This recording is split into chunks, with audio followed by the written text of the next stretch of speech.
Here it is, the 512GB version of the Galaxy Z Fold 3 in Phantom Black. We're going to do a quick unboxing, then I'm going to show you guys the fastest way to set this up, regardless of whether you're transferring from another Samsung device, a non-Samsung Android device, or an iPhone. The first thing you'll notice is just how thin the box is, because it doesn't come with as much in the box compared to the Galaxy Z Fold 2. In terms of images, videos, audio, and documents, you can still transfer all of that data as long as it's saved on the device. To the side, beneath that, you get a little box, and if you pull that box out, in here you get your USB-C to USB-C cable and a little bit of documentation. Flipping the box over, you get your SIM ejector tool. Let's go ahead and set this to the side because we're going to need that in a minute. And that's it. So you can see you don't get wired headphones or a charger in the box. And if you don't already have a fast charger from a previous device, then I highly recommend just sticking with Samsung's 25-watt charger. You can get other 25-watt chargers, but unless they have a technology called PPS, then it's not actually going to charge quite as fast as Samsung's own charger. Let's set the box aside and take a closer look at the Z Fold 3 itself. So there's a protective film on it with a pull tab, so let's go ahead and pull that. And that covers the entire device. And here's that Phantom Black color, which I absolutely love because it doesn't pick up fingerprints at all. Flipping over to the main screen on the Galaxy Fold 3 and comparing it to the Galaxy Fold 2, you can tell right away that the Galaxy Fold 3's screen feels much more like glass when you rub your finger across it than the Galaxy Fold 2 screen. This has almost like a rubbery texture, and there's a friction that's very noticeable when you try to run your finger across this that's very different than any glass screen I've used. So Samsung's done an excellent job at making the screen on the Fold 3 feel much more like glass. In terms of the hinge on the Fold 3 compared to the Fold 2, it does feel a bit more stiff. Like, it feels like it holds in different positions better than the Fold 2 does. And I don't know if that's because the hinge on the Fold 2 is a bit more worn out, since this has been my daily driver for a year now. But another notable improvement with the hinge is that opening it is a lot easier. Like, it takes a lot less force to start to open this than it does to start to open the Fold 2. The sides of the phones look very similar. You still have your fingerprint sensor and volume up and down buttons in the same positions, but the SIM card tray is now on top on the Fold 3, where it used to be on the bottom on the Fold 2. And the material that was used on the side is a bit less slippery on the Fold 3 compared to the Fold 2 as well, which does make it a bit easier to kind of grip and open. Here's a look at the backs of the devices. You can tell that the Fold 2 has a much more shiny, glossy finish. And I personally think the cameras on the Fold 3 look much better than the cameras on the Fold 2. And if you look closely, you can see that there's a lot of dirt that gets stuck in here around the camera. And that's really hard to get out. So I'm hoping that the new camera design is a little bit easier to clean. And the only other notable design difference is that the speaker grills on the Fold 3 are much larger than they were on the Fold 2 on both the top and the bottom. All right, now it's time to set the device up. So the first thing we need to do is grab our old SIM card and put it in the new device. So to do that, just take your SIM ejector tool, push it in the SIM ejector pinhole to get your SIM tray to pop out. Pull out the SIM tray, drop your SIM down, put that tray back in, then grab your Fold 3 and eject that tray. Put your SIM card in that tray, then slide the tray into the new device. Since my Z Fold 3 is an unlocked device, the phone's going to have to restart after reading the SIM card so that I could set it up for my service provider. Just tap OK. Once your phone restarts, tap Start.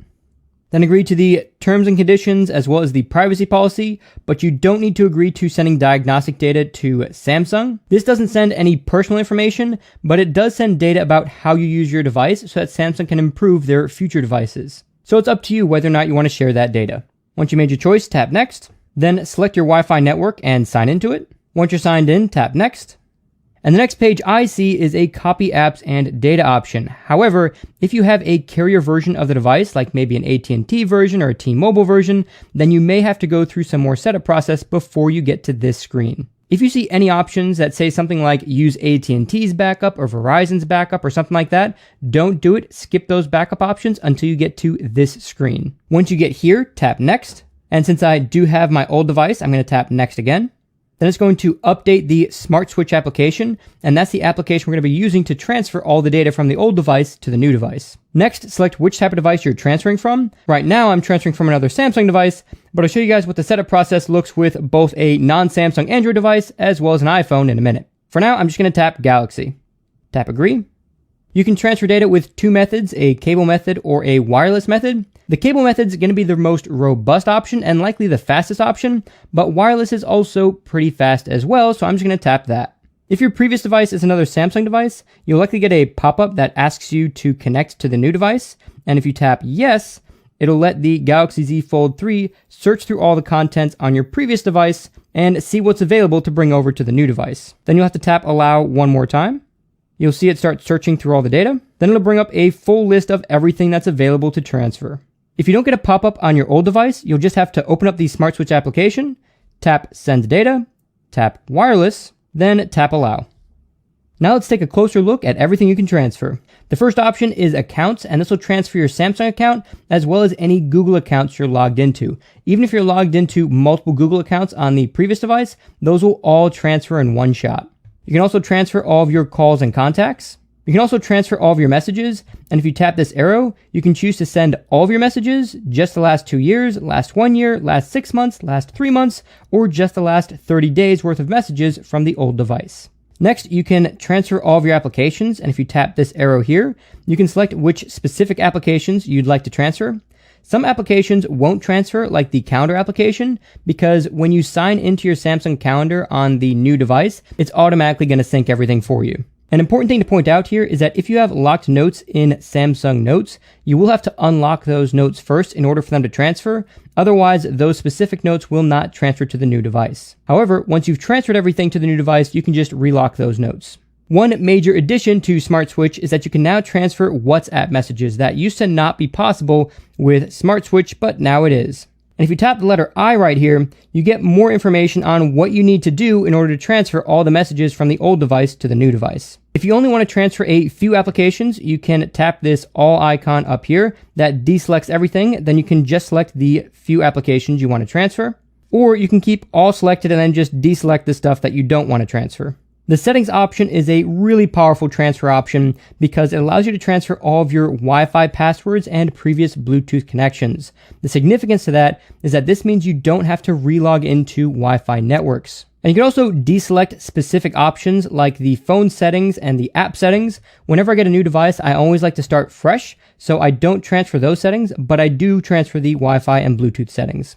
The transfer home screen option lets you transfer your home screen setup from your old device to your new device, and this transfers everything from your widget layout to your app layout. It'll even transfer your lock screen wallpapers, your home screen wallpapers, and even Samsung DeX settings. You can also transfer all of your images and videos, and if you tap one of these arrows, you can transfer specific folders and specific images within each of those folders. And the same is true for all of your videos, your audio files, and even your documents and files folder. As you can see, if I select one of these other folders, I can see all of the different documents within that specific folder. Then deselect any specific documents I don't want to transfer. At the bottom, you get an option to see what can't be transferred. And if I tap that, you'll see that you can't transfer read-only contacts. You can't transfer calendar events from synced accounts because those transfer automatically anyway. As mentioned earlier, you can't transfer locked notes in Samsung Notes, so be sure to unlock those. WhatsApp chat history can't be transferred directly, but if you tap the little icon that I showed you guys earlier, that walks you through the transfer process. Certain apps also restrict transferring data from one device to another, so if you have one of those apps installed, that won't transfer. And the other thing that won't transfer are default wallpapers and Galaxy Themes wallpapers. And default wallpapers are just the wallpapers that come with the device. So if I was transferring from something like an iPhone, it wouldn't transfer those wallpapers over, likely for copyright reasons. Once you selected everything you want to transfer, you'll see how much data you're going to be transferring at the top, as well as the amount of time it's going to take to transfer all of that data. To save some time, I'm not going to transfer any of my images or videos, and you can see that the amount of data dropped substantially, and the time dropped to just 11 minutes. Now just tap Transfer to start the process. If you're transferring from a non-Samsung Android device like this Pixel 5, you'll first need to download the SmartSwitch application to that device. So open up the Play Store, search for SmartSwitch, then go ahead and download and open that application. Then tap Let's Go to transfer your data. I'm going to go ahead and transfer wirelessly again. And as you can see, I can't transfer quite as much data as I could with the Samsung device. I can still transfer all of my accounts, all of my calls and contacts. I can still transfer all of my messages, but it's grayed out because I don't have any messages on this device right now. I recently factory reset it, so there's no messages to transfer. But if the messages were available, I'd still have the option to select how many of those messages I wanted to send, just like when transferring from a Samsung device. For the apps, I do get the option to select individual apps again as well. The settings also transfer, but as you can see, it only transfers the phone settings, so you don't get to transfer all of the Bluetooth or Wi-Fi connections. Images, videos, music, and documents do still give me the option to select specific folders and specific files within those folders. And that's about it for everything you can transfer from a non-Samsung Android device. Now let's see what you can transfer from an iPhone. The iPhone needs a cable to transfer data, so you'll need either a Lightning to USB-C cable or a Lightning to standard USB cable and a USB to USB-C adapter. Since I have the Lightning to USB-C cable, I'm just going to use that. Once the devices are plugged in, you'll get a pop-up asking you to trust the new device, so go ahead and tap Trust. Then enter in your passcode for your iPhone, then tap Next on the Fold 3. Then you'll get a new list of everything that you can transfer. As you can see, you still get the option to transfer a lot of different things, but you do have less options when transferring from an iPhone. Most notably, you're missing the accounts option, so if you're transferring from an iPhone, you won't be able to transfer any of your accounts over, even if you're logged into Google accounts on the iPhone. You can, however, transfer your calls and contacts.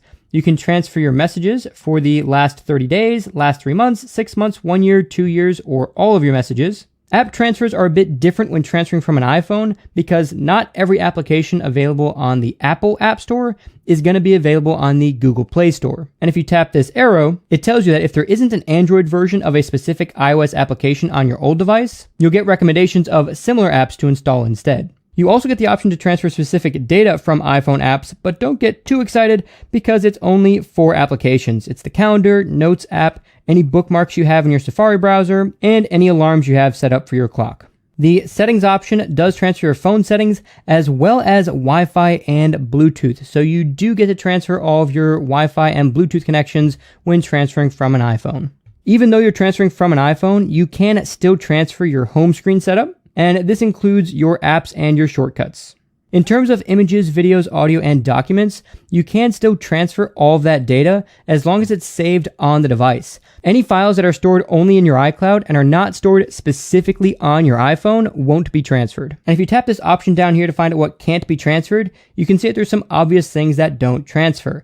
Number 1, you can't transfer FaceTime and voice call history. And messages with iMessage effects can't transfer because you can't have those effects on an Android device. And you also don't get emergency alert messages transferring. Similar to Samsung Notes, you can't transfer any locked notes here either. So if you want to transfer those notes to your new device, you do have to first unlock them on your iPhone. And while you can transfer your home screen layouts, you can't transfer your home screen wallpaper or your lock screen wallpaper when transferring from an iPhone. If you're going to be trading in your old device when you pick up your Galaxy Z Fold 3 and you won't actually have that old device to do this transfer, you can still use Smart Switch as long as you're transferring from an Android device. But instead of transferring directly to the new device, you'll be transferring everything onto a USB stick. To do this, you'll need either a USB-C type USB stick or a USB-C to standard USB adapter and a standard USB stick.